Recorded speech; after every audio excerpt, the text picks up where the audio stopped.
People think that once these period changes of perimenopause stop, it's the end of their fertile window. But of course, we've all heard those stories of women who unexpectedly conceive, even if they thought they were menopausal. They haven't had a period in months and months. From what you've seen, is that really the case? Like women in their 40s still ovulating, still getting pregnant naturally? Is this something that we should be thinking about? Yes, this is such a great question. I love this so much.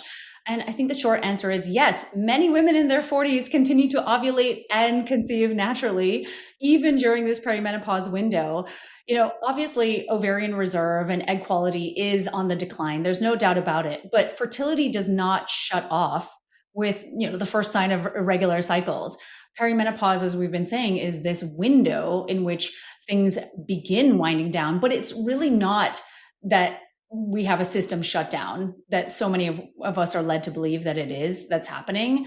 It's this transitional phase. So things are fluctuating, but there are fertile windows. As you said, right? We'll have this one great ovulation and there are real chances of pregnancy. Again, they're a little less common, but I think the CDC talks about, in terms of stats, well over 100,000 women a year in that early 40 range are having children.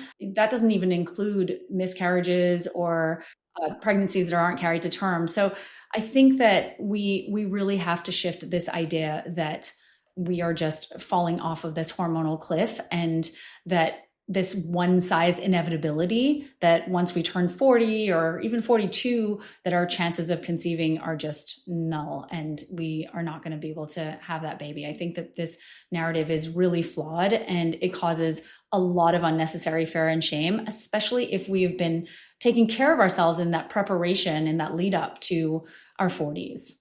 Yeah, you're absolutely right. And now there's actually so much interesting research happening on like rejuvenative and restorative therapies for the ovary, like stem cell therapies, PRP, things that are really, they're seeing actually helping reduce ovarian aging or even reverse ovarian aging to get the ovaries to produce a follicle. And that's, I mean, that's getting more technical. That's more of an IVF type of environment. But even natural fertility, like you said, for women who've cared well for themselves, it can happen still during that time.